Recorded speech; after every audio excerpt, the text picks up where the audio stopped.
sino que caiga y pueda traer fruto y fruto en abundancia. Padre, gracias también por este momento. Gracias por darnos la oportunidad de escuchar una palabra que cambiará nuestras vidas, que traerá revelación nueva y fresca de la manera en cómo debemos comportarnos, de cómo seremos mejorados a través de tu palabra. Permítenos, Señor, comenzar en este nombre que es todo, sobre todo nombre, el nombre de nuestro Señor Jesucristo. Amén. Muy bien. Como hace 8 días estuvimos viendo, ¿verdad?, la cita de En manos del alfarero, ¿verdad? Y decíamos que Dios no es un Dios de momentos, no es Dios un Dios de eventos, Dios es un Dios de procesos, ¿verdad? Es un momento en el cual Él empieza a hacer algo y lo va a ir manejando, lo va a ir moldeando, lo va a ir llevando día a día, momento a momento, ¿verdad? Para que podamos ser moldeados, como dice su palabra, como decía ahí, en manos del alfarero, que ve la mejor manera, que Él decide hacerlo de lo mejor que Él tiene considerado hacer.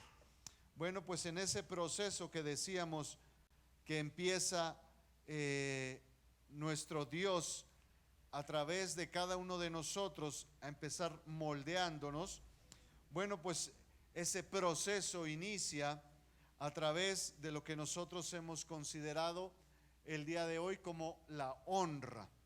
A través de la honra es que nuestro Padre Celestial, así como decíamos, ese alfarero, inicia el proceso, ¿verdad? Decíamos hace 8 días que tal vez los procesos no son muy agradables para nosotros porque primeramente implica tiempo, ¿verdad? Y es ahí donde empieza esa manera de nosotros de estar un poquito apresurados, ¿verdad? Y somos más de eventos, de momentos, ¿verdad? Pero bueno, vamos a ver entonces este concepto de honra como el inicio de ese proceso. Dice el libro de Proverbios en el capítulo 26, versículo 1, como no conviene la nieve en el verano, ni la lluvia en la siega, así no conviene al necio la honra.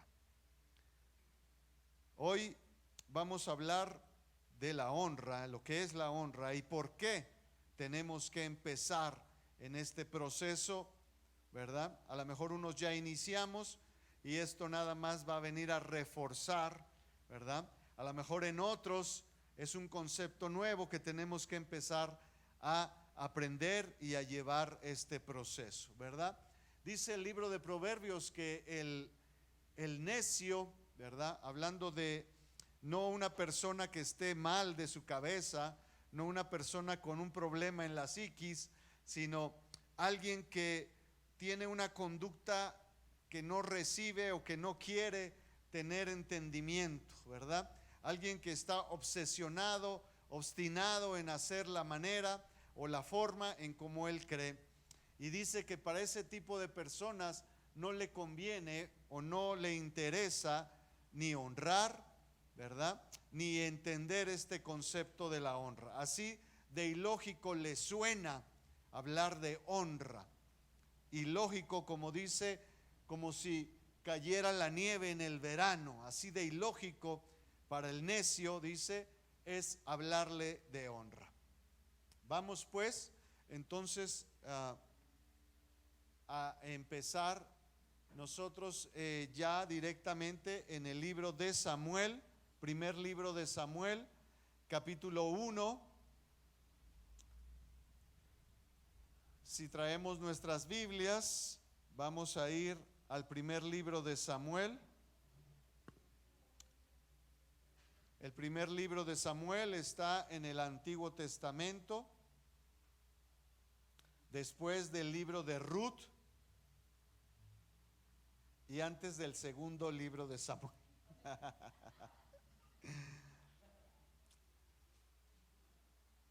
Casi por deducción, ¿verdad? El primero está antes que el segundo. Eso ya nos ayudó bastante. Muy bien, entonces estamos ahí en el primer libro de Samuel, capítulo 1, el primer capítulo del libro. El libro de Samuel, ¿verdad?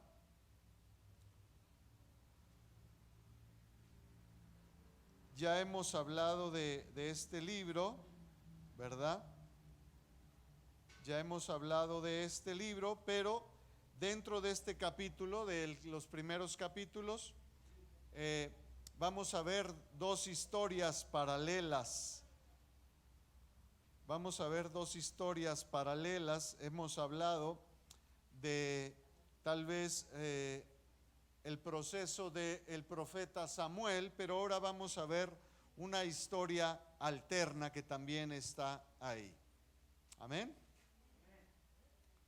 Tenemos entonces en el versículo 1 dice: hubo un varón de Ramataim, de Sofim, del monte de Efraín, que se llamaba Elcana, hijo de Jeroam, hijo de Eliú, hijo de Toú, hijo de Suf, Efrateo. Versículo 2: y tenía él dos mujeres, el nombre de una era Ana y el de la otra Penina. Y Penina tenía hijos, mas Ana no los tenía. Y todos los años aquel varón subía de su ciudad para adorar y para ofrecer sacrificios a Jehová de los ejércitos en Silo, donde estaban dos hijos de Elí, Ofni y Finés, sacerdotes de Jehová. Bueno, todos podemos recordar que ya hemos utilizado estos pasajes para entender, como ya decíamos, cómo fue que el profeta Samuel desde un inicio fue entregado, fue pedido por su mamá, y que era Ana, y que a su vez hizo una promesa a Dios que si tenía un hijo lo iba a entregar para el servicio en la iglesia. Bueno, pues este capítulo, como ya decíamos, cuenta también otra historia alterna. Dice que este hombre, Elcana, que tenía su familia con 2 esposas y sus hijos, pues normalmente cada año, como era una obligación para el pueblo de Israel, tenía que subir a Silo. ¿Por qué a Silo? Porque Silo era la ciudad, en ese tiempo, la ciudad capital. Tenían que ir a llevar al templo los holocaustos, las ofrendas, todo lo que era de parte obligatoria con respecto a la relación o al proceso que tenía todo ciudadano judío con respecto a su tributo al templo. Y dice que estando ahí en ese lugar, a donde así como Elcana, otros ciudadanos se acercaban, pues el sacerdote de ese lugar era Elí, y tenía, dice, 2 hijos, Ofni y Finés, ¿verdad? Y ahora entonces, como les decía, vamos a ver esta historia alterna. No vamos a ver a Elcana, no vamos a ver a Ana, vamos a ver entonces a la familia sacerdotal de ese lugar. Dice el versículo 16 que no tengas a tu sierva por una mujer impía, porque la magnitud de mis congojas y de mi aflicción he hablado hasta ahora. ¿Qué está este versículo? Nos hemos brincado. Como ya les decía, existía ahí en ese lugar el sacerdote Elí junto con sus hijos, los que ministraban, se encargaban del servicio en el templo. Y dice que Ana, después de estar haciendo ese servicio, en el templo, se fue a un lugar y clamó a Dios, como ya lo hemos dicho, clamó a Dios porque quería tener un hijo, y estando ahí en esa intimidad con Dios, buscando de la presencia de Dios para que escuchara de su ruego, pues el sacerdote vimos que tuvo una visión, una revelación sobrenatural, ¿verdad? Dice que la vio que hablaba y no escuchaba nada y que solo manoteaba, y fue y le dijo: ¿hasta cuándo se te pasará la borrachera? Tremenda revelación. Yo creo que el sacerdote ahí estaba en oración, ¿verdad? Señor, revélame cuál es su necesidad. No hubo nada, ¿verdad? La vio y dijo: no, esta mujer está borracha. ¿Qué vino a hacer aquí a este lugar a interrumpir? Obviamente Ana le dice: no, Señor, no te equivoques, ¿verdad? Estoy derramando del Señor, estoy hablando, buscando de su presencia, porque es tanto mi anhelo. Dice que esta otra mujer se burlaba de ella porque no tenía hijos, ¿verdad? Y entonces ella está ahí en esa necesidad, y bueno, entonces ya después el sacerdote, que se vio así como que evidenciado, así como que ups, ¿y ahora qué digo, verdad?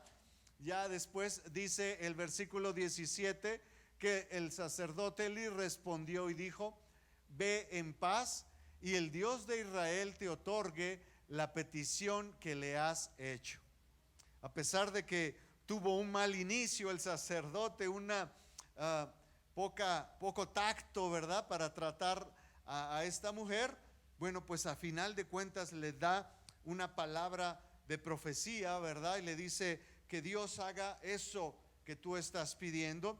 Y en el versículo 20 vemos que aconteció que al cumplirse el tiempo, después de haber concebido Ana, dio a luz un hijo y le puso por nombre Samuel, diciendo: por cuanto lo pedí a Jehová. O en otras traducciones dice Samuel, Dios me oyó, ¿verdad?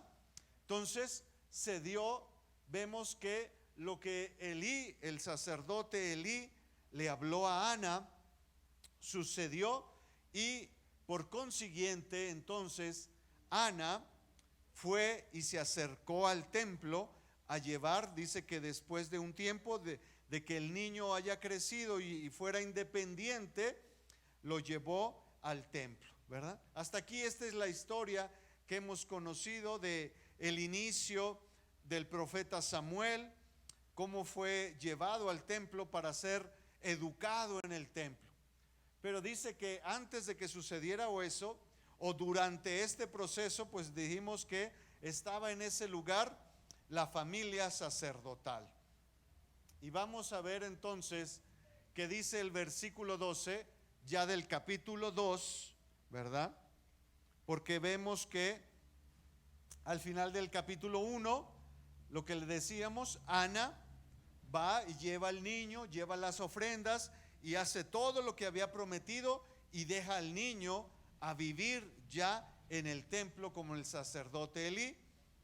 Dice el capítulo 2, en el versículo 12, después de el cántico de Ana, o después de esa oración de Ana de agradecimiento ya en el templo por dejar a su hijo ahí, pues empieza el capítulo 2 en el versículo 12 a describirnos esta familia sacerdotal.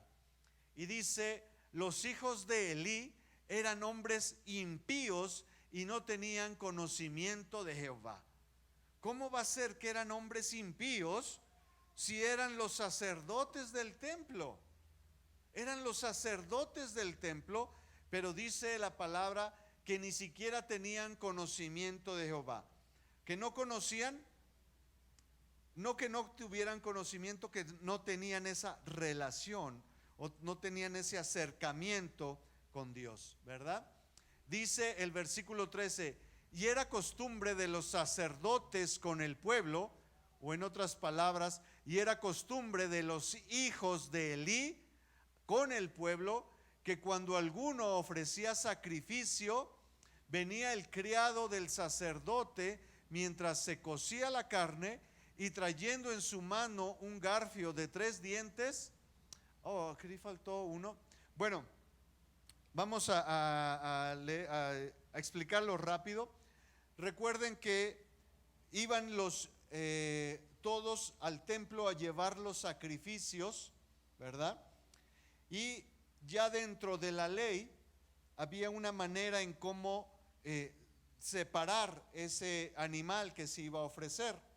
Dice que dependiendo del animal y dependiendo del sacrificio, había una parte dentro de cada animal que era asignada o reservada para el sacerdote, ¿verdad? Si era, por ejemplo, si era un cordero, el que se iba a sacrificar a Dios, pues la parte del pecho de ese animal se le entregaba al sacerdote como parte de, ya eso le pertenecía a él. Y parte de la costilla del lado derecho del costillar se le daba al que estaba haciendo el servicio. ¿Sí me explicó? O sea, una parte era para el sacerdote, que no necesariamente era el que estaba ofreciendo el sacrificio, y una parte también se le daba entonces como paga al que hacía el servicio, al que ponía ahí el carbón, el que preparaba todo eso, el que lavaba, el que mataba el animal, el que hacía esa parte, recibía también una parte del animal, y el resto del animal se ponía en el altar y se consumía, ¿verdad? Se quemaba en el fuego. Bueno, pues dice que estos sacerdotes tenían a un criado que le decía: cuando ya esté el animal ahí en las brasas, cuando esté en el altar, cuando se esté consumiendo, mete un gancho y saca la mejor parte. No dejes que se consuma, porque eso es la parte buena. El pecho, a lo mejor podríamos decir hoy en día, el pecho no me gusta, y cómo es posible que se va a quemar la rachera y que se va a quemar el tibón y que se va a quemar la parte más sabrosa del animal. Entonces ellos le decían: no, saca esa parte y me la traes. Así se comportaban ellos. ¿Por qué? Porque decían: pues ¿para qué se va a consumir si no tiene ningún sentido? Se va a echar a perder, ¿verdad? ¿Qué sentido tiene que se consuma? Mejor que sea de provecho para nosotros, ¿verdad? Y yo creo que hasta tenían ya ahí las tortillas, la salsa, las quesadillas, y ya nomás le decían: ahora sácame esta parte, ¿no? Como si fuera ese perol ahí cuando vamos a las carnitas, ya ve que le dice: búsquele qué quiere, ¿verdad? Así estos hombres se veían.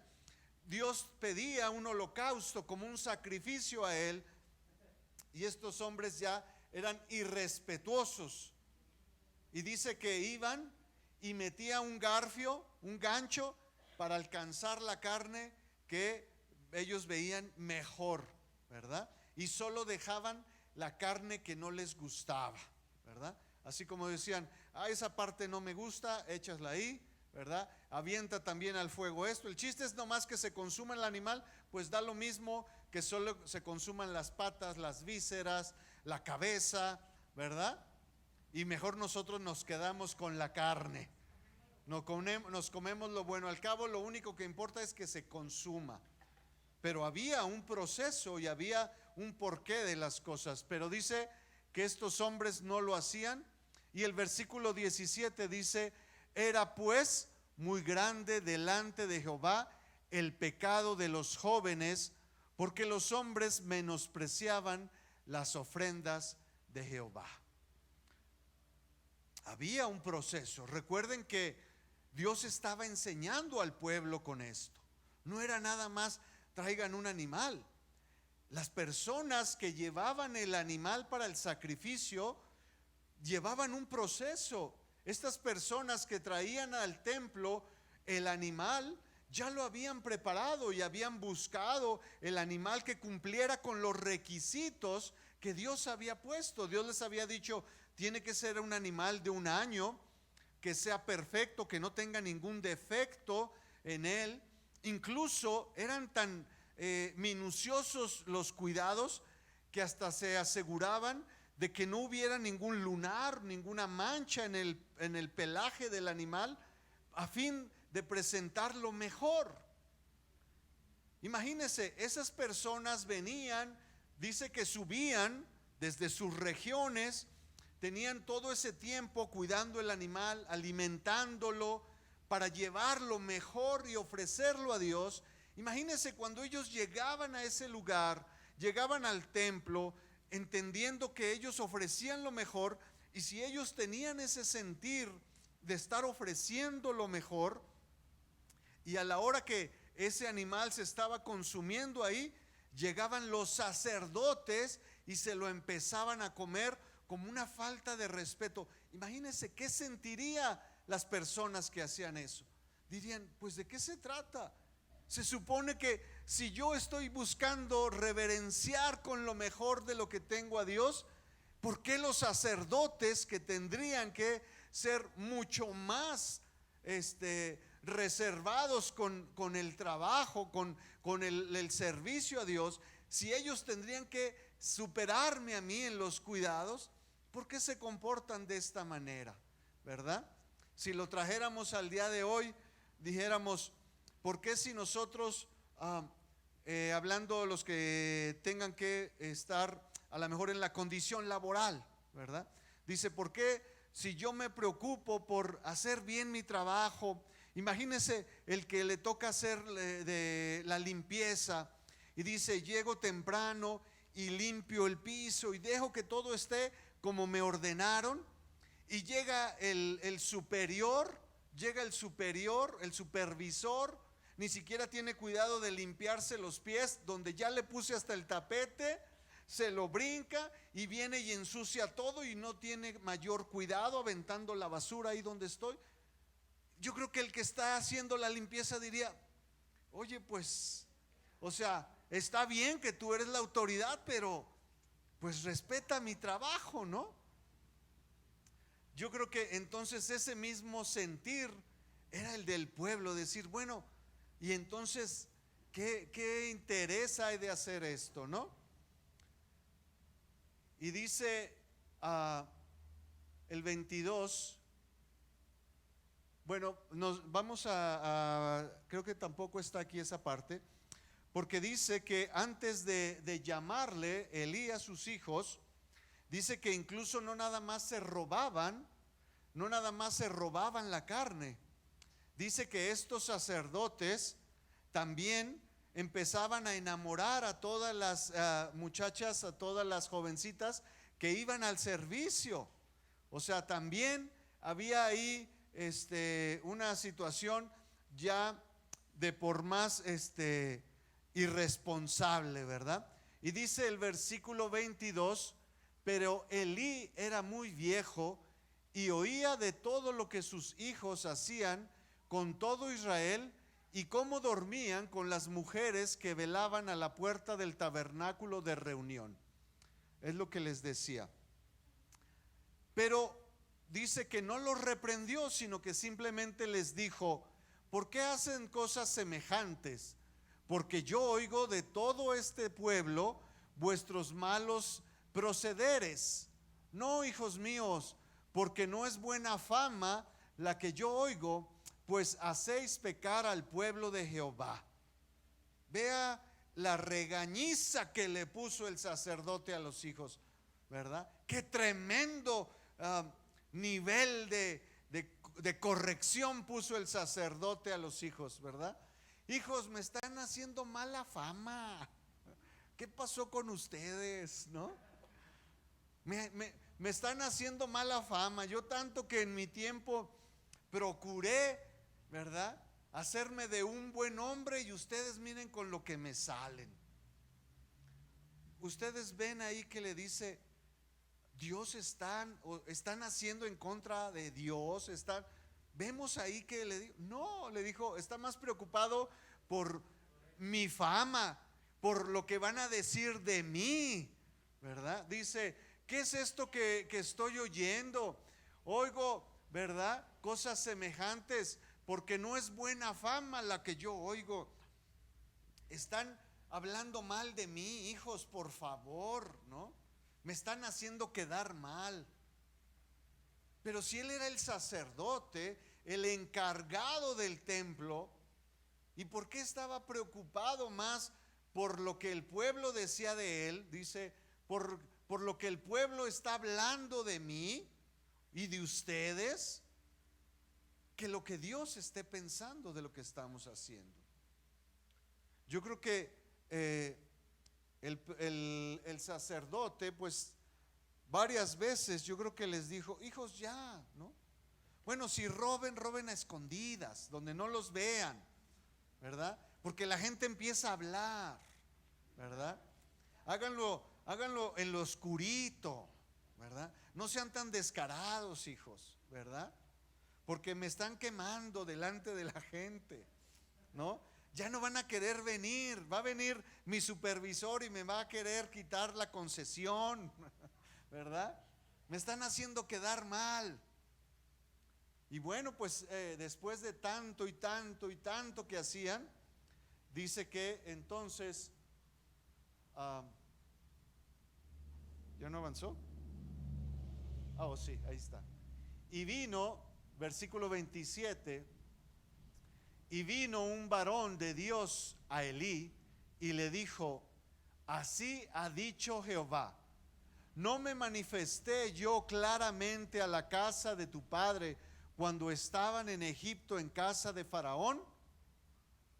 ¿Por qué le dice esto? Bueno, pues porque sabemos que los sacerdotes fueron instituidos desde el tiempo de Moisés y Aarón. ¿Recuerdan? Que Aarón era el hermano de Moisés y desde ese tiempo Dios instituyó a la casa de Aarón, ¿verdad? Como sacerdotes. Y entonces este Elí era un descendiente de los hijos de Aarón. Pero dice los estudiosos que ni siquiera era de la línea de los que realmente estaban ejerciendo el sacerdocio.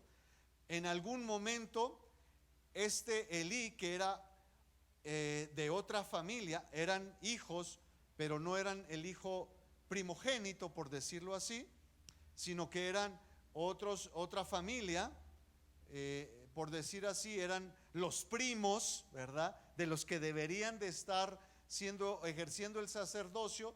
No se sabe en qué momento se traspasó el sacerdocio de los hermanos, pasó a los primos y los primos empezaron a ejercer el sacerdocio, y mire lo que terminó haciendo los primos por no ser ellos de la línea, ¿verdad? Claro, eran hijos de Aarón, ¿verdad? Pero no eran los descendientes directos, eran los hermanos. Dice, ¿por qué habéis hollado mis sacrificios y mis ofrendas que yo mandé ofrecer en el tabernáculo, y has honrado a tus hijos más que a mí? Imagínese, le dice, ¿por qué has hollado mis sacrificios y mis ofrendas que yo mandé ofrecer en el tabernáculo? El sacerdote Elí ¿estaba haciendo eso? No, no era él. En realidad, ¿quién era el que hacía eso? Sus hijos. Pero ¿por qué le reclaman a él? Porque dice, tú eras el responsable, y esa responsabilidad que tenías tú conmigo se la dejaste a tus hijos. Dice, ahora honraste a tus hijos más que a mí. Ahora el lugar que te correspondía a ti lo cediste, y entonces dejaste que tus hijos hicieran como quisieran. Y eso, dice el Señor, es como si tú honraras a ellos, porque ahora ellos son los que te mandan y no yo. ¿Sí me explicó? El sacerdote Elí dejó que sus hijos mandaran, y dice Dios, el hecho de que dejes ahora que tus hijos manden, tú ahora los pones a ellos en lugar de honra, cuando tú tenías que obedecerme a mí. ¿verdad? Dice, engordándoos de lo principal de todas las ofrendas de mi pueblo Israel. En otras palabras, comiendo de lo más sabroso y de lo más nutritivo, pudiéramos decir, o de lo principal de todas las ofrendas que llevaba el pueblo de Israel. Dice, por tanto, Jehová, el Dios de Israel, dice, yo había dicho que tu casa y la casa de tu padre andarían delante de mí perpetuamente. Yo les había hecho una promesa, le dice al sacerdote Elí, a tu tatara no sé qué abuelo, que ustedes estarían perpetuamente, siempre, como sacerdotes. Dice, mas ahora ha dicho Jehová, nunca yo tal cosa haga, nunca yo tal haga.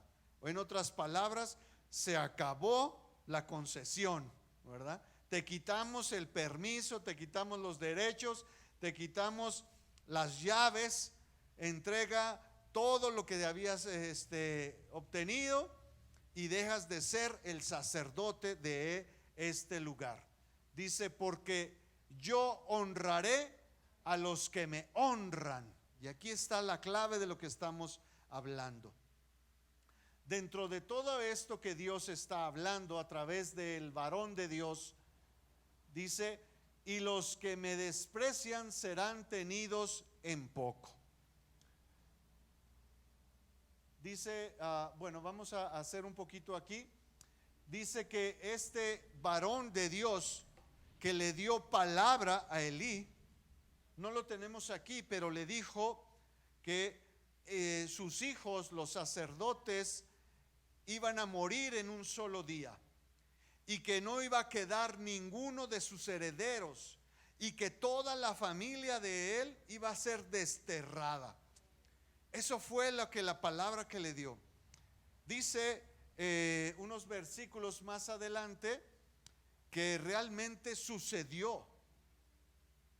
Dice que al tiempo el pueblo de Israel salió a luchar con sus enemigos, los filisteos, ¿verdad? Que en ese tiempo eran con los que todo el tiempo estaban en pleito. Y dice que salieron a luchar y cuando estaban ahí en la batalla empezaron a perder los hebreos empezaron a perder la batalla. Y dice que de repente reaccionaron y dijeron, ya van como 4,000 personas que hemos perdido. Y entonces se repliegan y dice, vamos a cambiar la estrategia. Y empiezan a preguntarse, ¿qué pasó? ¿Por qué estamos perdiendo? Si nosotros siempre salíamos a la guerra y ganábamos. Y rápidamente dijeron, es que salimos a pelear sin el arca, no trajimos el arca. Y es que cuando el arca estaba con nosotros en la batalla, pues nosotros salíamos siempre victoriosos porque Dios estaba con nosotros. Y entonces dice que el ejército, los generales, pues mandaron traer el arca. ¿Y quiénes eran los sacerdotes que estaban en Silo? Pues los hijos del sacerdote Elí. Y entonces ahí vienen los hijos del sacerdote con el arca.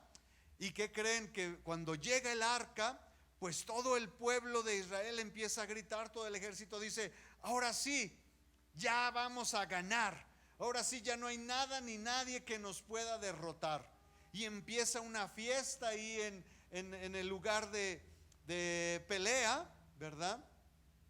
Y entonces los filisteos escuchan todo ese griterío y dice, ¿qué pasa? ¿Qué sucede? ¿Por qué están gritando tanto? Y entonces pues la gente se acerca y le dice, general, es que ya llegó el arca con los soldados hebreos. ¿Y eso qué tiene? Pues es que cada que llega el arca, en automático, esos dioses que ellos tienen, dice, esos dioses que ellos tienen, les hacen ganar todo, les hacen derribar todas las paredes, les hacen pasar por encima de todos los ejércitos. Y el general de los filisteos les dice, pues no me importa, y se van a comportar como hombres y como hombres van a salir y van a luchar y van a cortar la cabeza de todos esos hebreos, y ustedes tienen que salir adelante y matarse, no importa lo que haya con los hebreos. Wow, tremenda palabra, ¿no? Digo, era de los contrarios, pero tremenda palabra que les dio. Bueno, pues dice que salieron los filisteos motivadísimos, y ¿qué creen?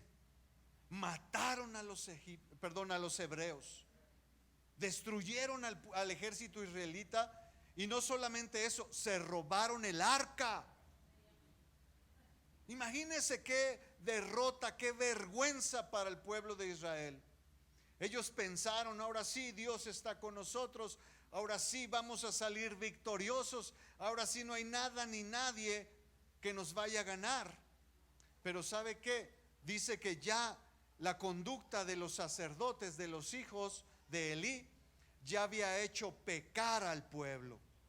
En otras palabras, yo me imagino que en primera instancia lo que decíamos, pues el pueblo se preocupaba por llevar lo mejor y hacía el sacrificio, y llegaba con ese corazón contrito y humillado delante de Dios, buscando la presencia, y decía: aquí está mi sacrificio por todos los pecados que yo he hecho, para que este animal muera por mis pecados. Pero yo creo que vieron que eso ya en el tiempo de estos muchachos, pues ya daba lo de menos. Y entonces tal vez poco a poco empezaron a decir: bueno, pues ¿para qué llevo el becerro gordo? Para que se lo coman allá.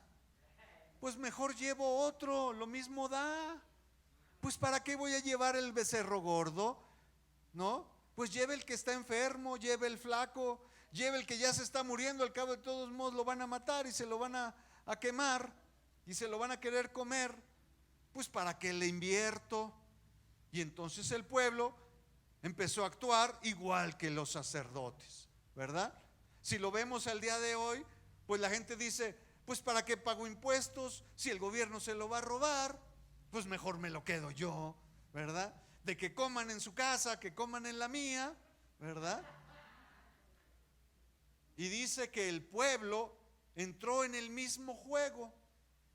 Claro, cuando se vino la guerra, dijeron: ay, ahora sí traigan la presencia de Dios para salir victoriosos. Y Dios dijo: ahora sí, qué chistositos, ¿verdad? Qué abusados. Y resulta que Dios los dejó solos y acabaron con el ejército. Dice que como 30,000 o 40,000 fueron muertos en ese día. ¿Y qué creen? Se robaron el arca. ¿Y a quién tuvieron que matar para robarse el arca? Pues a los hijos de Elí. Y como el varón había declarado: tus hijos morirán, por esto que están haciendo, morirán los dos en un solo día. Pues en el mismo día murieron. Dice la escritura que salió ahí corriendo uno de los soldados a llevar el informe, ¿verdad?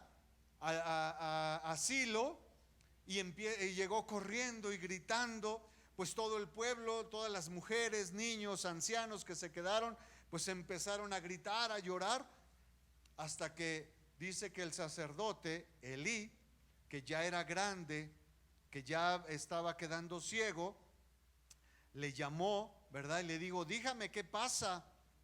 Le dice: perdimos la guerra. ¿Cómo? Pero si se llevaron el arca. No, pues se robaron el arca. Pero mis hijos eran los que cargaban el arca. Pues mataron a tus hijos. Y entonces dice que el sacerdote Elí, al escuchar todo eso, imagínense, él era el encargado del arca y se la robaron. Sus hijos los mataron. El ejército perdió. No, todo se le vino en contra. Y dice que del susto estaba sentado, se cayó y se desnucó. En ese momento se murió el sacerdote, porque la promesa había dicho que la profecía había dicho: tus hijos y tú y nadie de tu familia quedará. Pues dice que en el momento de esa noticia, imagínense, tipo cuando leemos el libro de Job, ¿no? Que viene tragedia tras tragedia, tragedia tras tragedia. Dice que la esposa de uno de ellos, de los hijos, estaba embarazada, y al escuchar la noticia, se robaron el arca, mataron a tu esposo, perdió el ejército, tu suegro le dio un infarto de saber lo que está pasando, pues la criatura se vino. Y la mujer, por entrar en trabajo de parto y no ser todavía el tiempo, se empezó a desangrar y se murió. Y se cumplió la promesa, perdón, la profecía. El niño que quedó sí vivió, pero le pusieron por nombre, ay, no lo tengo aquí a la mano, perdón, no lo puse. Bueno, resulta que ese niño más adelante se refugia en un lugar donde están todos los sacerdotes, y cuando el rey Saúl se entera que ese pueblito de sacerdotes recibió, cuando él quería matar, el rey Saúl quería matar al rey David, el rey Saúl se entera que en ese pueblito de sacerdotes, donde se escondió el último hijo que quedaba del sacerdote Elí, recibieron o le dieron asilo al rey David. El rey Saúl manda matar a todos, y entonces lo último que había quedado fue muerto. Entonces se cumplió hasta la última palabra. Pero lo que estábamos hablando y a lo que queríamos llegar era que a final de cuentas Dios, dentro de esa profecía, hizo una promesa, ¿verdad? Por eso estaba yo ahí queriendo adelantarme, ¿verdad? Dijo: yo honraré a los que me honren. Dentro de todo eso que estaba diciendo, y se va a morir tu hijo, y tu segundo hijo también el mismo día, y tus nietos, bisnietos, todos van a caer a espada, y voy a sacar toda tu familia y la voy a pasar por deshonra, y la gente se va a burlar de ustedes, y todo eso pasó. Dentro de todo eso, Dios pone una promesa. Dice: pero yo voy a honrar a los que me honren, diciéndole: como tú no lo pusiste, tú no lo hiciste, tú quedas fuera. Y dice: y los que me desprecian serán tenidos en poco. Esta promesa fue para alguien en específico. Dice algún nombre, dice: y yo voy a honrar a David, o yo honraré a Salomón, o yo honraré ¿a quién? Entonces es una promesa que está abierta, ¿verdad? Ya hemos hablado de que hay promesas específicas dadas para una persona, para un lugar, para una región, para un tiempo, pero esta promesa no tiene fecha de caducidad, porque dice no dice yo honré, honraré, habla en tiempo futuro, o sea que está vigente. Vamos a ver entonces qué habla o qué es honra. Dice: indica la preservación de virtudes personales como la rectitud, la integridad y la decencia. De esta manera, la honra de las personas se refiere al honor personal que abarca respeto, decoro, humanidad e integridad. En otras palabras, define a la persona. La honra, ¿verdad?, define a la persona. El significado bíblico de la palabra honra deriva del hebreo kabod, que indica gloria. Entonces, honra tiene que ver con el lugar de la persona. ¿Quién es la persona, verdad? Dice: el respeto, el decoro, la humanidad e integridad, de lo que está formada la persona, ¿verdad? Hemos hablado que nosotros somos tripartitas, tres partes, ¿verdad? espíritu, alma y cuerpo. Una cosa es lo que somos en el exterior, ¿verdad? Que es el cuerpo. Y otra cosa es lo que somos en nuestro interior, ¿verdad? Lo que es el alma. Y la parte de honra habla precisamente de lo que somos en nuestra parte interior. ¿Quiénes somos en nuestra parte interior, verdad? Por eso luego ahí un pensador, un escritor dijo: podrán encarcelar mi carne, pero no mis pensamientos, ¿verdad? Podrán encarcelarme, la persona podrá estar encarcelada, pero mis pensamientos son libres, ¿verdad? Bueno, pues esto también hablamos de que la honra habla de nuestro interior, de quiénes somos en el interior. En el exterior pues podemos decir, bueno, pues yo soy fulano de tal, ¿verdad? Mido tanto, peso tanto, ¿verdad? La descripción, rasgos físicos, ¿verdad? Y cada quien empieza a decir cómo es, ¿verdad? Y ya sabemos que todos somos diferentes en lo exterior, pero también en lo interior somos diferentes. Cada uno de nosotros somos personalizados, ¿verdad?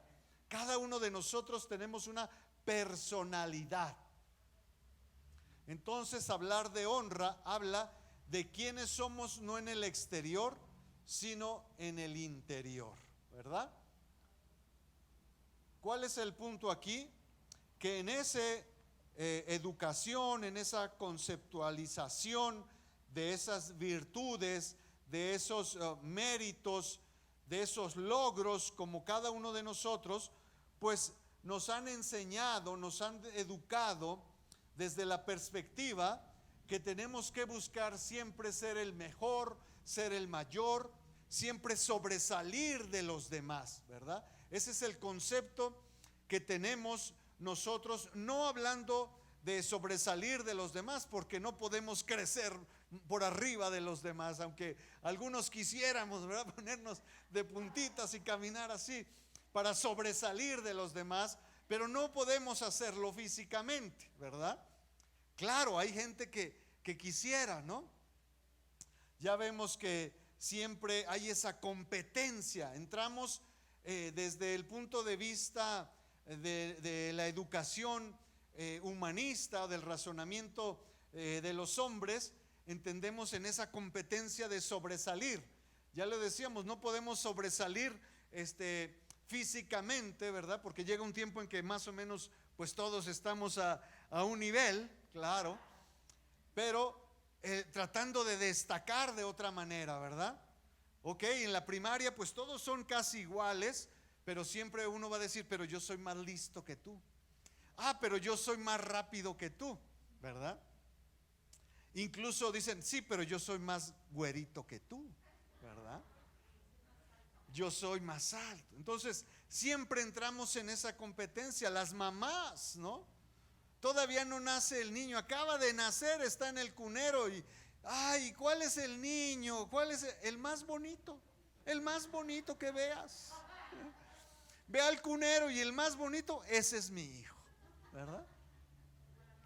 Como la mamá cuervo, ¿verdad? Entonces, entramos siempre en esa competencia. Estamos siempre tratando de superar a los demás, ¿verdad? Siempre estamos viendo la manera como crecemos o cómo nos ponemos por encima de los demás. Y esa es la manera en que nosotros nos ubicamos, ¿verdad? O qué estudiaste. O alguna persona puede decir, bueno, pues es que yo pude terminar una licenciatura y entonces eso lo identifica, ¿verdad? Hay gente que dice, no, ¿cuál es su nombre? Cuando le preguntan su nombre, licenciado. Ah, se llama licenciado. Y el nombre de pila, Rayovac. ¿No? Ya lo ponen, ¿verdad? Su grado académico ya pertenece a esta persona, lo identifica. Soy el licenciado, soy el ingeniero, soy el doctor, soy el abogado, ¿verdad? Entonces hay siempre esa lucha, esa búsqueda por siempre sobresalir de los demás. ¿Cómo? Tratando de, si no puedo sobresalir, entonces hago a los demás más abajo, ¿verdad? ¿Por qué? Porque esa es la manera en que nosotros hemos creído que el que más sobresalga de los demás, pues entonces es don, ¿verdad? Es el licenciado don, ¿verdad? Y le damos cada uno cada vez más jerarquía, pues mayor honor, ¿verdad?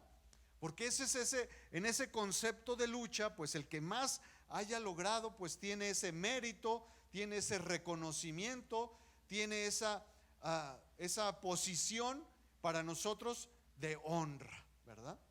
Pero dice, según lo que hemos visto, que Dios no hablaba de esa honra, ¿verdad?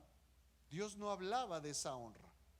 No le dijo al sacerdote, es que tus hijos se esforzaron por ser mejor que tú, ¿verdad?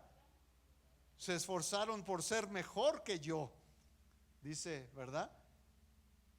Entonces, bueno, pues vamos a ver este proceso del que Dios habla al respecto de la honra. ¿Cómo es que entonces vamos a llegar a este proceso que Dios está hablando de honra? Y que lo decíamos al principio, es el lugar en el que nosotros iniciamos nuestro proceso. Si queremos que Dios empiece a moldearnos, a ubicarnos, ¿verdad? Pues lo principal es que tenemos que reconocer en qué lugar estamos parados. En otras palabras, quiénes somos verdaderamente. La honra entonces tiene que ver con quiénes somos, ¿verdad? Y cómo reconocemos a los demás, ¿verdad? Para poder partir de todo esto, necesitamos entonces conocernos realmente, ¿verdad? Conocernos realmente. ¿Y cómo nos vamos a reconocer? No en lo exterior, nos vamos a ubicar en lo interior. Por eso es que el primer proceso para la honra viene en la familia. El primer lugar en el que nosotros debemos de ubicarnos, en el que nosotros debemos de reconocer quién soy y qué estoy haciendo en este lugar, pues es en el núcleo familiar. Y es por eso que lo primero que Dios habló es hablar de honrar a los padres. Esto es hacer de los padres o darles el lugar a los padres como esa autoridad, como esa parte superior a nosotros. Claro, para muchos, cuando estamos en el rol de hijos, pues es la parte más difícil y más complicada, ¿verdad? Claro, cuando somos bebés, pues yo me imagino que ahorita la nenita, es más, está ansiosa de que sus papás estén siempre cuidando de ella, ¿verdad? Ella no tiene mayor problema, no tiene ninguna dificultad con saber que está al cuidado de sus padres, ¿verdad? Pero obviamente vamos creciendo y llega un punto donde empezamos a ver y empezamos, en primera instancia decíamos, ¿cuál era la primera diferenciación que hacíamos? Pues a lo mejor lo primero que hacíamos era por la parte física, ¿no? Decíamos, cuando éramos niños, pues veíamos y decíamos, sí, pero yo soy más alto, yo quiero estar más grande que tú, ¿verdad? Pues con la familia pasa igual. Con los hijos, cuando son pequeños, pues obviamente ven a los papás hacia arriba, pero llega un momento en que los empiezan a ver a los ojos y ya ese lugar pues ya empieza a entrar como ya está, pudiéramos decir, como en juego, ¿verdad? Ya entra a un nivel de, bueno, pues si tú eras autoridad porque estabas a esta altura, pues yo también ya estoy a esta altura. Ya podemos hablar como dos iguales, ¿verdad? Pero lo que está hablando la palabra no es que tiene que ser ni con la postura física, ni tampoco con la el nivel de educación o de intelecto, ¿verdad? Ya decíamos, ¿cómo nos empezamos a separar de los demás? Pues primeramente era físico, ¿verdad? Cuando éramos niños, pues pero yo soy más alto que tú. Llegamos a un tiempo en que eso ya es irrelevante. Bueno, pero ahora yo soy más listo que tú. Bueno, ahora yo fui a la escuela más tiempo que tú, pero ahora ya fui yo a una carrera que tú no fuiste. Ahora yo estudié más que tú. Bueno, pues en la familia hacemos lo mismo, ¿verdad? Y entonces podemos, ya cuando vemos a los papás a la misma distancia, ahora también podemos decirle, sí, pero yo tengo más educación que tú. Yo recibí más educación que tú, ¿verdad? ¿Qué dice la palabra de Dios al respecto? Deuteronomio 5:16 dice: honra a tu padre y a tu madre como el Señor tu Dios te ha mandado. ¿Para qué? Para que sean prolongados tus días y para que te vaya bien sobre la tierra que el Señor tu Dios te da. Esto es entonces cuando dice el Señor: dale el lugar que yo le he dado, respeta el lugar que yo le he dado a estas personas para que les vaya bien a estas personas. No, dice para que te vaya bien a ti. Respetar a tus padres, honrar a tus padres es un beneficio para ti, no para los papás. Porque muchos hijos van a decir: pero yo ¿por qué voy a honrar a mis papás? Si mis papás son unos sinvergüenzas, mi papá es un borracho, mi mamá es una neurótica, mi papá me golpea, mi mamá siempre es una abusadora, siempre está poniéndome cargas, siempre está hablando esto, siempre es una chismosa. ¿Por qué los voy a honrar? Y la palabra dice, no los vas a honrar para que se beneficien ellos. Los vas a honrar para que te beneficies tú. Jesucristo trajo esta misma ley, o esta parte de la ley, hablando con los fariseos, y Jesús les preguntó: ¿y por qué ustedes tampoco hacen caso del mandamiento de Dios por seguir su tradición? Dios dice: respeta a tu papá y a tu mamá, y el que insulte al papá o a la mamá debe morir. Les estaba hablando a los filisteos y les dijo, perdón, a los fariseos. Bueno, también a los filisteos, para que aprendan. A todos. Les dice: por seguir sus tradiciones, ustedes están desobedeciendo un mandamiento. ¿A qué se refería Jesús con esto? A que ellos autorizaban, los sacerdotes autorizaban a que si alguien decía: yo traigo una despensa que le voy a llevar a mi mamá, el sacerdote le podía decir: no, dámela a mí y es mejor. Dios va a estar más contento contigo si me la das a mí que si se la das a tu mamá. Y Jesús les dijo: oye, ¿sí sabes lo que estás enseñando? Y tú estás enseñando eso, y el que insulte al papá o a la mamá debe morir. Entonces, el primer punto donde debemos aprender a honrar es en el núcleo familiar. Debemos aprender que no es porque si mi papá se lo merece, si mi papá tiene más fuerza que yo, si mi papá es más alto que yo, si mi papá tiene más posgrados que yo, si mi papá tiene más educación académica que yo, si mi papá es más listo que yo, si mi papá es mejor que yo. Eso no tiene nada que ver. Simplemente el Señor está diciendo: tú tienes que honrar a tu papá porque es tu papá. Punto. Dice el salmista: tú me pusiste en el vientre de mi madre.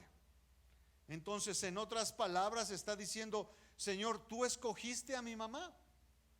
Y si yo digo que yo llego a este punto a insultar o a renegar o hablar mal de mis papás, le estoy diciendo a Dios: te equivocaste, tomaste una mala decisión, pudiste haberme puesto en otra familia y cometiste el error y me pusiste aquí.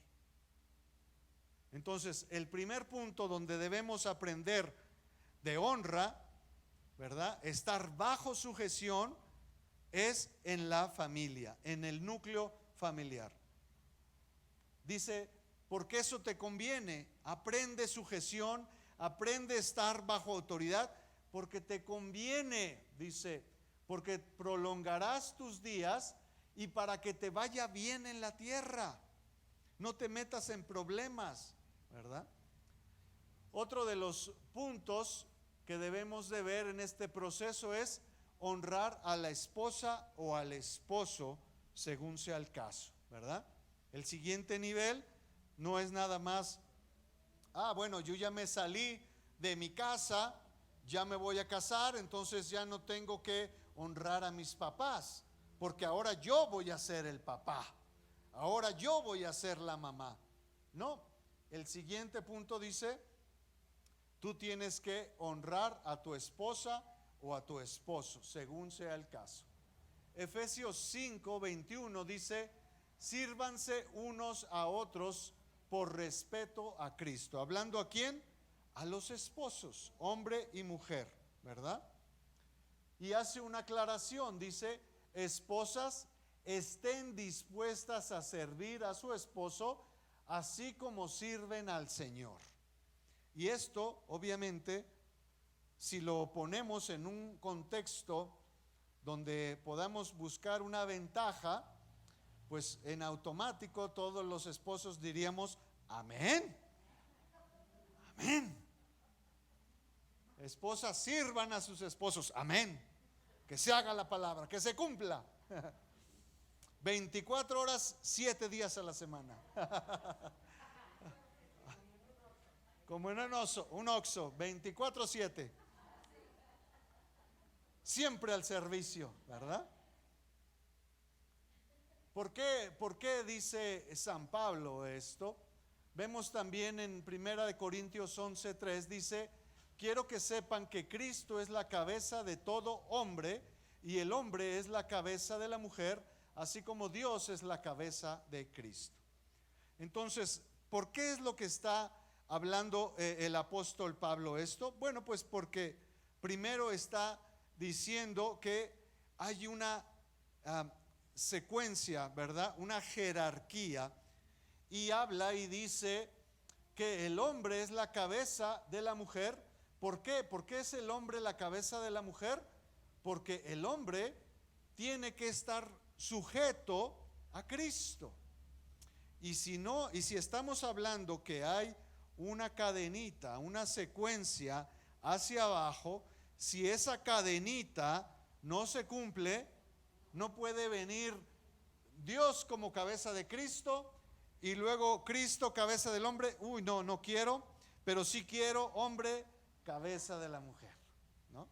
Dice que hay una secuencia y no está aquí diciendo, y también para los que están aquí, no quiero que esto implique que entonces es Dios superior que Cristo. No, está hablando que la deidad, la parte de Dios, está por encima de la parte de Cristo humano, ¿verdad?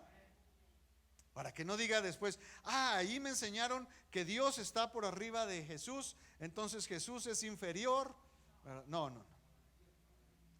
Estamos hablando que Dios, la parte deidad, está por encima de la parte terrenal, ¿verdad? ¿Y por qué dice, y por qué el apóstol Pablo tuvo que hablar de esto? Bueno, lo habló, ya lo dijimos, en una situación específica, en un tiempo específico, a unas personas específicas. Vamos a hacer rápidamente la explicación. Resulta que en Corintio, no antes de la iglesia, no antes de que se formara la iglesia, más bien antes de que se formara la iglesia, no después, por costumbre, por educación cívica, en Corintio, toda mujer casada se identificaba con un velo. ¿Cómo sabían los hombres que una mujer era casada? Porque ya se cubría con un velo. Se cubría con un velo y entonces estaba diciéndole a la sociedad: soy una mujer casada, ¿verdad? Entonces resulta que San Pablo les hace referencia a la iglesia, les dice: ¿por qué están entrando en rebeldía como hacen en rebeldía allá afuera? ¿Qué hacían? Bueno, por costumbre la mujer tenía que traer, la mujer casada se ponía el velo, pero no faltaba la mujer que se rebelara y dijera: no quiero nada de velo, ¿verdad? No quiero traerlo, ¿verdad? Y entonces era considerada como una mujer rebelde, porque no se quería poner el velo. ¿Por qué? Porque era la manera en que le decía a la sociedad que era casada. Hoy en día no usamos el velo. Yo no les puedo decir: las que estén casadas tienen que traer el velo, y si no, no pueden entrar a este lugar santo, ¿no? Porque no es una costumbre, ¿verdad? Tampoco les puedo decir: si no portan el anillo, las arras, entonces no pueden entrar. No es una costumbre. Hay otros lugares donde es costumbre, ¿verdad? A lo mejor en los Estados Unidos, si usted dice que es casado, inmediatamente le voltean a ver la mano para ubicarle que traiga las arras, el anillo. Y si no lo traen, le van a decir: si no traes, no estás casado. Yo simplemente no uso, porque no lo tengo, me lo robaron. No porque no quiera, porque ya está en el monte de piedad. ¿Verdad? Y más de uno puede decir: tristemente a mí también.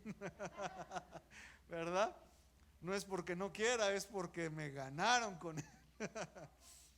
Entonces, por eso es. Pero ¿cuál es lo que Dios está enseñando? Que tenemos que estar en sujeción.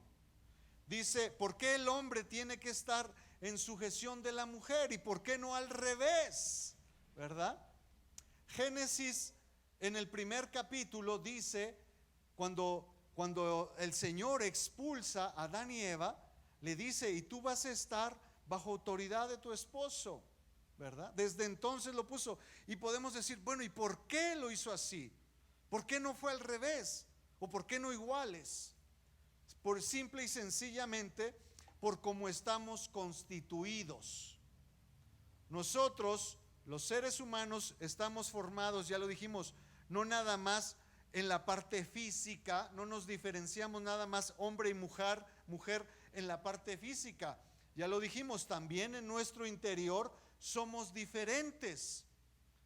¿Cómo diferentes? Bueno, simplemente nosotros, los hombres, reaccionamos o actuamos de una manera más metódica, ¿verdad? De una manera más, ¿cómo se puede decir? Como más enfocada, ¿verdad?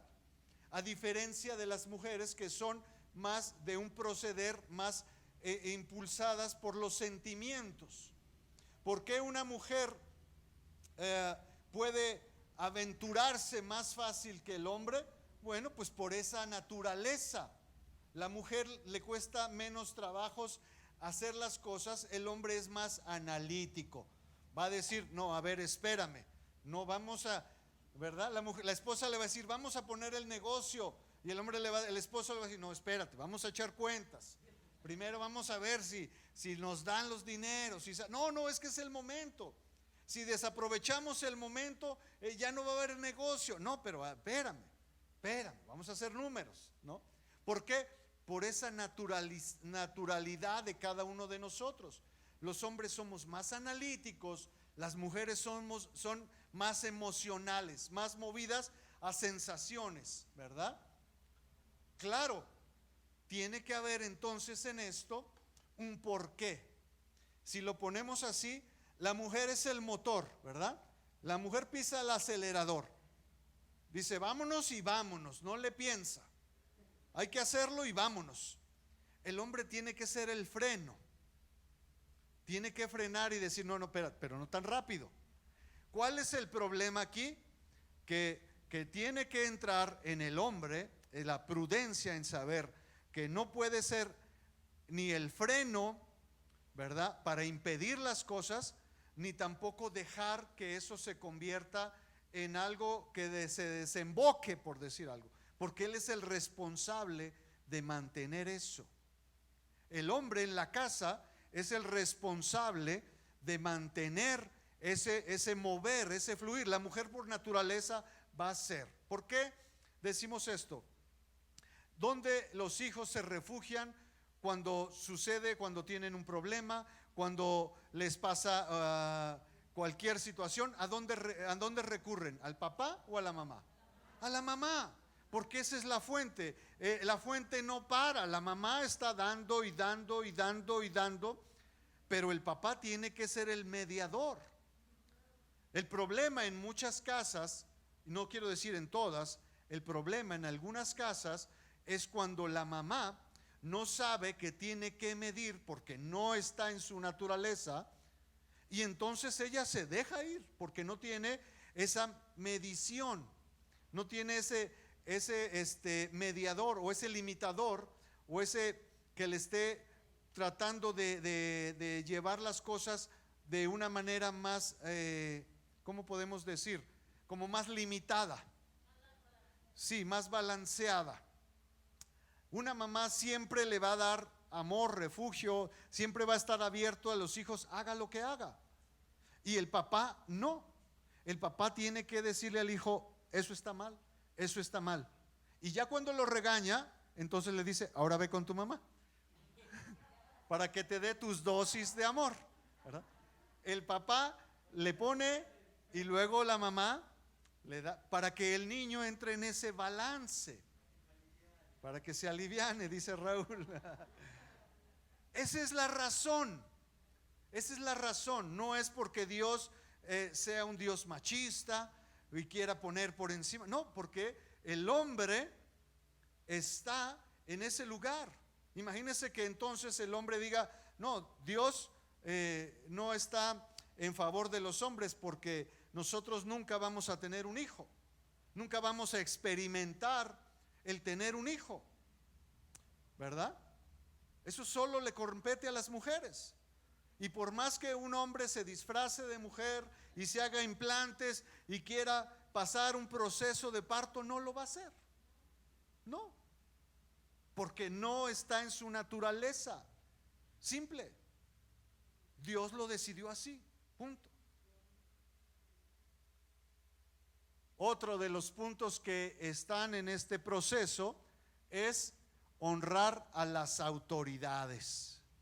Ups. También a ellos, también. Pero ya soy esposo, entonces eso implica que ya no tengo que honrar a mis papás. No, usted sigue siendo hijo. Porque puede haber ex esposa, puede haber ex esposo, pero no existen los ex hijos. Usted nunca dejará de ser hijo o hija, ¿verdad? Entonces, seguimos honrando a los papás porque seguimos siendo hijos.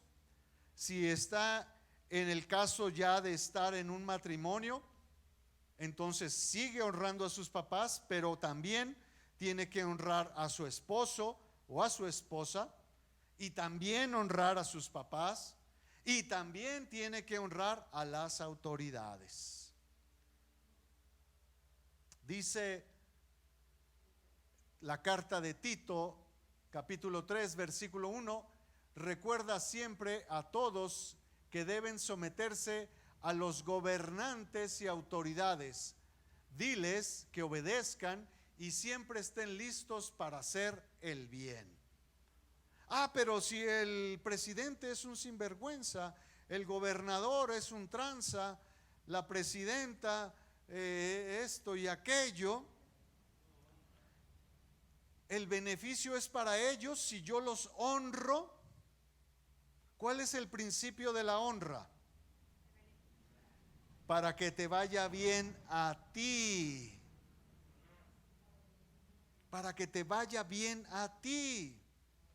Pero es que mi esposa, ¿cómo la voy a honrar? Pues si ya es así, asá, ¿verdad? Nomás porque yo me salgo a trabajar 8 horas, ella dice que también tiene derecho a salirse a la calle 8 horas. Sí, pero yo me salgo a trabajar y tú te sales a platicar. Honra, ¿verdad? O cuando yo como esposo empiezo a ver a mi esposa como otro igual, hablarle como otro igual, y peor, a insultarnos como dos individuos allá afuera, a casi que ponernos a los golpes como dos individuos allá afuera, no hay honra, ya no hay honra. El beneficio es para mí. Claro, la esposa, ya dijimos, va a estar sujeta al esposo porque el esposo está sujeto a Cristo.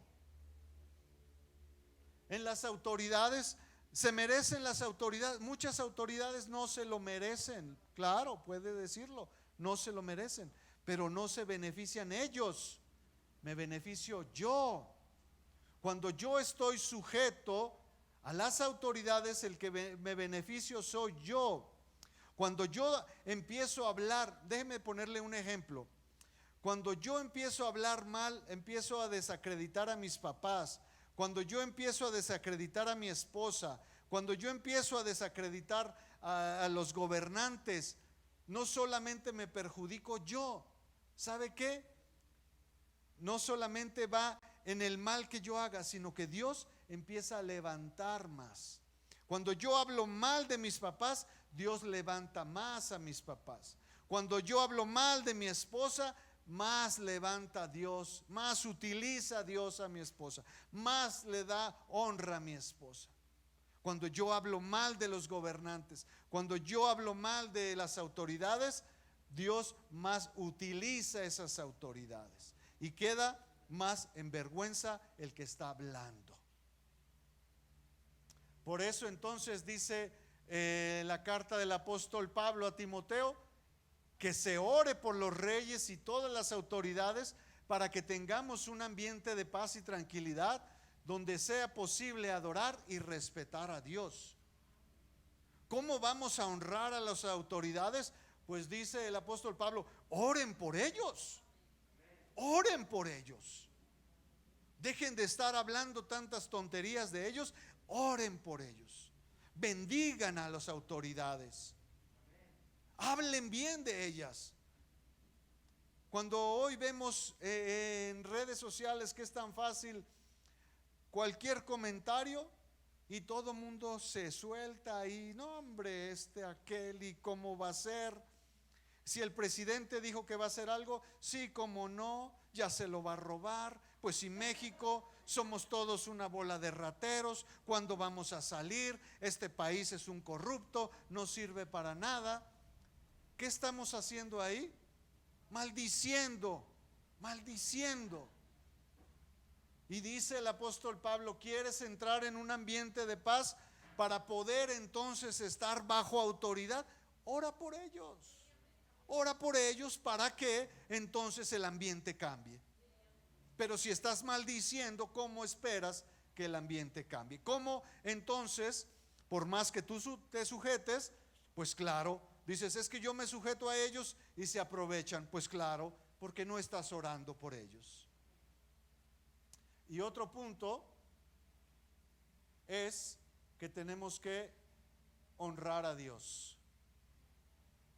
Dice el libro de Crónicas, demos gracias a nuestro Dios, demos a conocer entre las naciones todo lo que Él ha hecho, cantémosle himnos, demos a conocer sus grandes milagros, digamos con orgullo que no hay otro Dios aparte del nuestro. Alegrémonos de corazón todos los que adoremos a Dios. Acerquémonos a nuestro poderoso Dios y procuremos agradarle siempre. Hagamos memoria de las maravillas que nuestro Dios ha realizado y recordemos sus milagros y los mandamientos que nos dio. En otras palabras, todos los días, en todo momento, recordemos que Dios está siempre haciendo beneficios sobre nosotros. Honremos a Dios en cada momento. Honremos a Dios con nuestras vidas, honremos a Dios con nuestras acciones, honremos a Dios con nuestra boca, honremos a Dios con nuestros pensamientos, honremos a Dios en todo. Recuerde, tenemos que honrar a nuestros padres porque somos hijos. Nadie nació de una semilla, ¿verdad que no? Nadie nació de in vitro, ¿verdad? De una botellita, le echaron agua, lo dejaron en tiempo reposar y luego se hizo. O lo metieron al horno, agarró calor y se hizo. Todos venimos de unos padres. Honremos a nuestros padres. Jamás podemos quitarnos de ese lugar. Honremos a nuestros padres. Si usted es casado, si usted ya está haciendo una familia, honre a su esposa, honre a su esposo y siga honrando a sus padres. Pero también está en una sociedad. No vive usted en su familia allá en un cerro lejano, apartado de todo, del bullicio y la falsa sociedad, ¿verdad que no? Usted pertenece a una sociedad y tiene que honrar a las autoridades, a todas las autoridades, a todas. Déjeme decirle algo, tanto a las autoridades allá afuera como hacia sus autoridades aquí en la iglesia. Y no porque sea yo, ya le dije, sino porque tiene que honrar a todas las personas que están por encima de usted. ¿Para qué? Para que le vaya bien, para que le vaya bien a usted. Mientras más esté hablando usted, no, es que ahí en esa iglesia el pastor es un sinvergüenza, agarra los diezmos y se los lleva a todos a comer y no nos deja nada. Así como los hijos, ¿verdad? Avienta el anzuelo y saca lo más gordo del animal y hace barbecue ahí y no nos invita. Aunque sea así de sinvergüenza, honrelo, honrelo, no por él. El pastor no gana ningún beneficio si usted lo honra. El beneficio es para usted. No, pero es que esos líderes que tenemos ahí son unos aprovechados, nos tienen día y noche trabajando y nomás ellos mande y mande y mande y mande, y yo barre y barre, barre y barre. Hónrelos. ¿Para qué? Para que alargue sus días y para que le vaya bien en esta tierra. Honre a sus padres, honre a su esposo, su esposa si la tiene, honre a todas las autoridades donde estén, en el trabajo, en la empresa, en la autoridad civil, en la iglesia, honrelos. Y sobre todo, honrar a Dios. Porque ¿sabe qué? ¿Qué le pasó a esos jóvenes? Dejaron de honrar a su padre y por consiguiente dejaron de honrar a su esposa, porque dice que ya vivían y dormían con todas las que llegaban todos los días, pero dice que estaban casados porque tuvo un hijo. Deshonraron, empezaron deshonrando a su papá, después deshonraron a sus esposas, deshonraron a las autoridades y terminaron deshonrando a Dios. Cuando nosotros empezamos o dejamos de honrar a nuestros papás, se nos va a hacer fácil deshonrar a la esposa, al esposo y por consiguiente a las autoridades. Y al final nos encontraremos deshonrando a Dios. Jesús les dijo: hipócritas, bien habló el profeta Isaías acerca de ustedes cuando dijo: este pueblo me honra con la boca, pero su corazón está lejos de mí. De nada sirve que me rindan culto, sus enseñanzas son mandatos de hombres. Hermanos, este proceso en manos del alfarero tiene que empezar por ubicarnos. La honra habla de ubicarnos quiénes somos. Ya lo dije, en el ámbito humanista siempre nos vamos a querer ubicar hasta arriba, en lo más alto. Yo quiero ser el de hasta arriba. Yo quiero ser el mejor. Yo quiero ser el más alto. Yo quiero ser el que esté sentado en la mejor silla. Yo quiero estar en la dirección. Yo quiero estar en el lugar de mando. Yo quiero estar hasta arriba. Yo quiero ser el que gane más. Jesucristo dijo: si alguno quiere ser grande, es el que sirve, el que se va hasta abajo. Entonces, si usted honra, se pone por debajo de. Y entonces, para Dios, eso es estar encima de. Está trabajando a la inversa. Entonces, si alguien se pone abajo de usted, para esa persona decir: yo quiero tener el beneficio, entonces usted diga: no, yo mejor me voy más abajo todavía para tener mejor beneficio, ¿verdad? Vamos entonces a entrar en ese proceso, a ubicarnos, como ya decía. Lo primero es ubicarnos. Antes de entrar en un proceso, tenemos que saber con qué materia prima vamos a trabajar. Nosotros somos esa materia prima, y lo primero tenemos que enfocarnos, ubicarnos y parar dónde estoy parado. Decir: dónde estoy parado, ¿verdad? ¿Y dónde vamos a empezar? Un paso atrás. Siempre vamos a empezar un paso atrás. En una ocasión dice una parábola que Jesucristo les dijo: no te sientes en los lugares de honra cuando no sabes si tú eres el que vas a estar ahí. ¿Por qué? Porque va a venir el invitado y te va a decir: hermano, levántese y váyase más atrás, porque este lugar lo tenía reservado para esta persona. No pase esa vergüenza. Mejor siéntese al final y que otro le honre y le diga: no, siéntate aquí. No te sientes atrás, siéntate aquí. Amén. Vamos entonces a continuar. Dice la palabra que también podemos honrar a Dios con todo lo que tenemos, ¿verdad? Podemos honrar a Dios, ya lo dijimos, con nuestra boca. Honramos a Dios con nuestra vida, con nuestros pensamientos, con todo lo que hacemos. Pero también podemos honrar a Dios con nuestro dinero, con nuestro salario, con lo que tenemos. Como lo hemos dicho, este salario que tenemos, este dinero que hemos percibido, pertenece a nuestra vida. Son horas de trabajo que invertimos. No es, el dinero que ganamos no nos lo regalan. Le invertimos tiempo, le invertimos esfuerzo. Es parte de nuestra vida pasada. Siempre lo decimos, es algo que no vamos a recuperar. Pero aún así, con eso le podemos entregar a Dios y le podemos honrar a Dios y decirle: yo también reconozco que esto que he percibido es porque tú me has honrado delante de estas personas. Estas personas me dieron un trabajo, no por mis habilidades, no porque soy muy listo, no porque soy muy capacitado. Estas personas me dieron un trabajo porque tú me honraste delante de ellos. Y con eso yo quiero honrarte. Amén.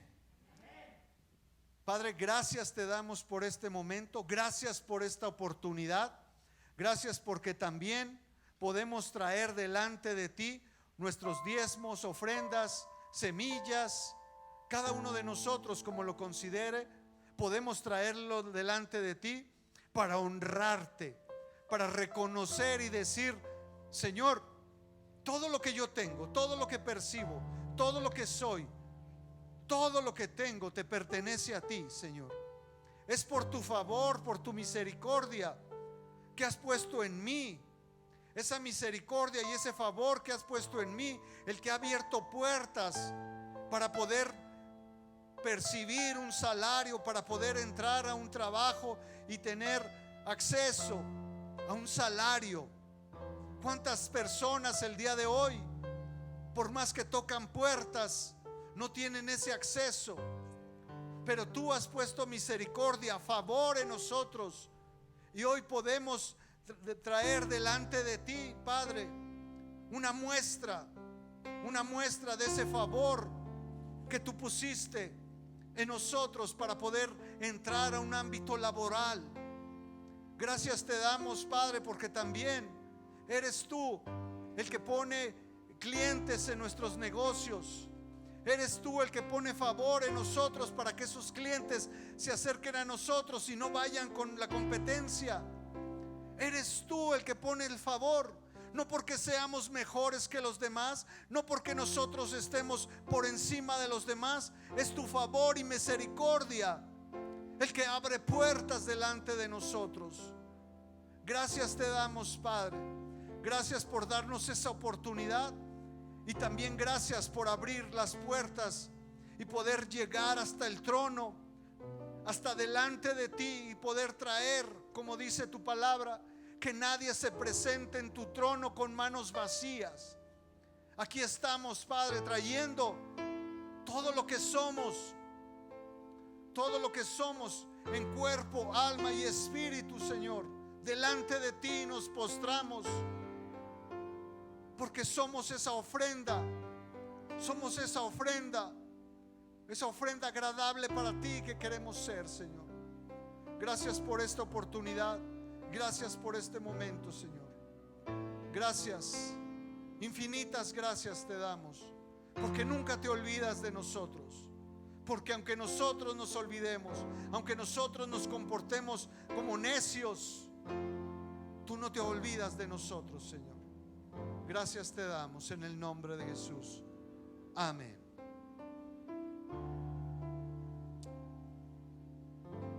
Y no sé si también tengamos algunos anuncios.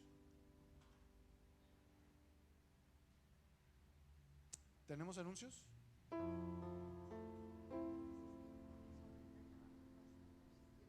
¿Hoy?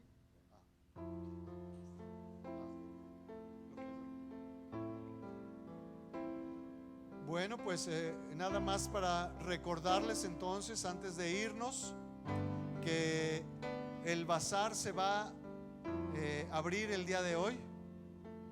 Terminando el servicio vamos a abrir el bazar, porque el día de ayer fue todo un éxito. Gracias a ustedes, gracias por su servicio, gracias por su apoyo, gracias por todo lo que ustedes hicieron.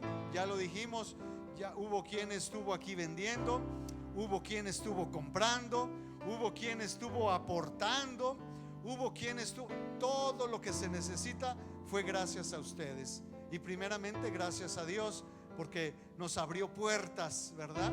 Estábamos ya un poquito tristes porque teníamos varias cosas que queremos hacer, y no es nada más por el simple hecho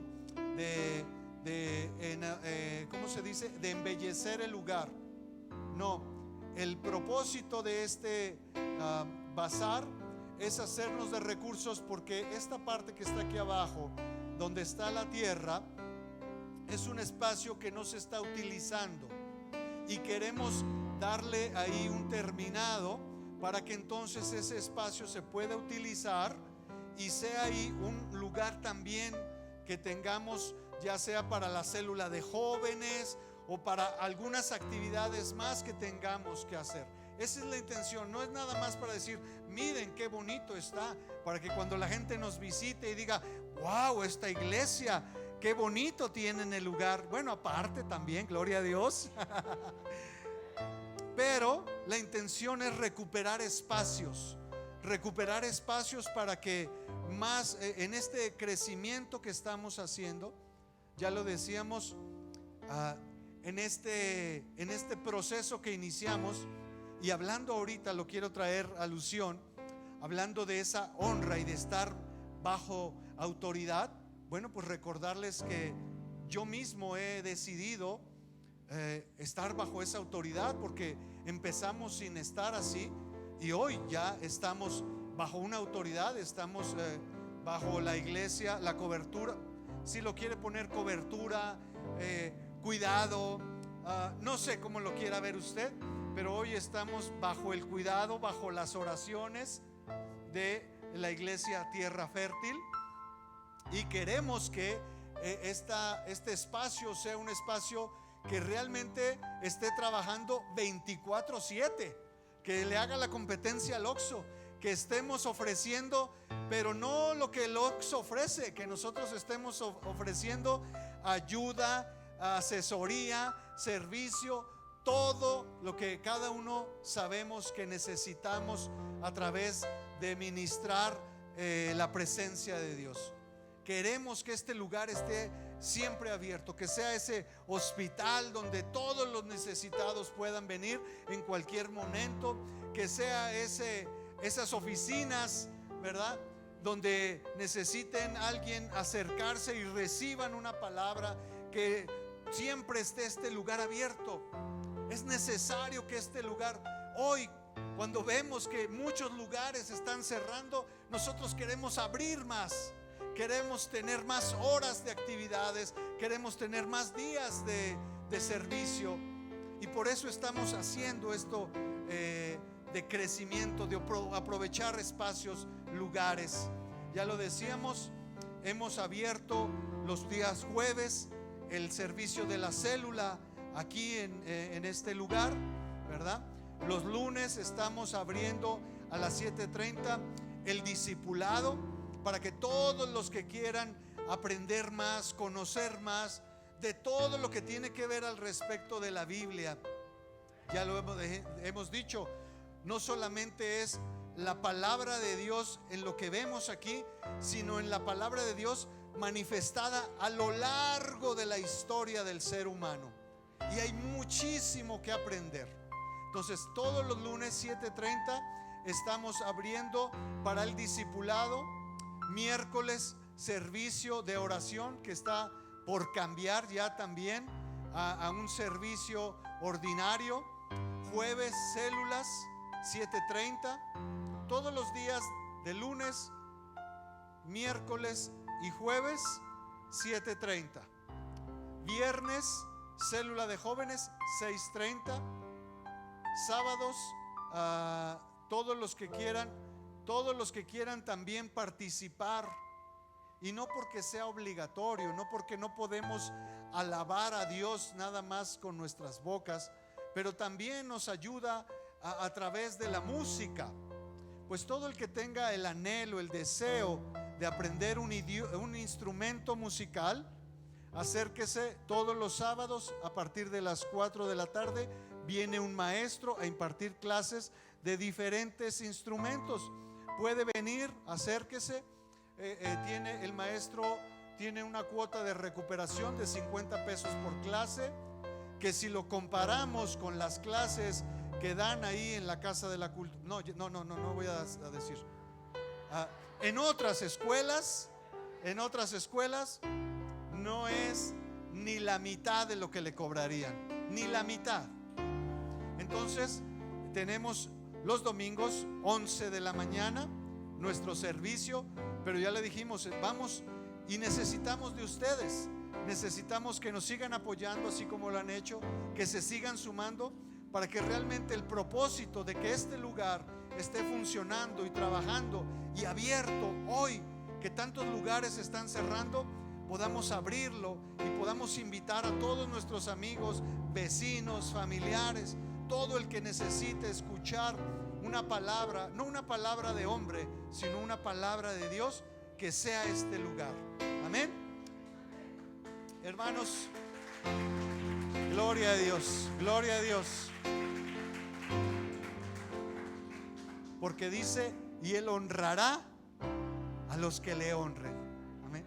Ese es nuestro anhelo, honrarlo. Amén. Muy bien, bueno, pues vámonos de este lugar sabiendo, siempre decimos, no nos podemos ir de este lugar sin haber recibido algo. No podemos salir de este lugar igual que como entramos. Vamos sabiendo que empezamos un proceso. Dios es un Dios de procesos. No se sienta mal si de repente dice, híjole, todos esos puntos los tengo al revés. No se sienta mal. Empezamos el proceso. Vamos a empezar. No habíamos honrado a nuestros padres. Bueno, pues empecemos el día de hoy llamando y diciendo, ¿cómo está? ¿Cómo le ha ido en la semana? ¿Cómo ha estado estos días? ¿Verdad? empecemos honrando a nuestros papás. ¿Por qué? Porque eso nos va a hacer que podamos entonces más fácil entrar en esa relación con nuestros esposos, esposas, y a su vez con nuestras autoridades, y por consiguiente seguir honrando al Rey de Reyes y Señor de Señores. Amén. Hermanos, Dios los bendiga, Dios los guarde, y como siempre decimos,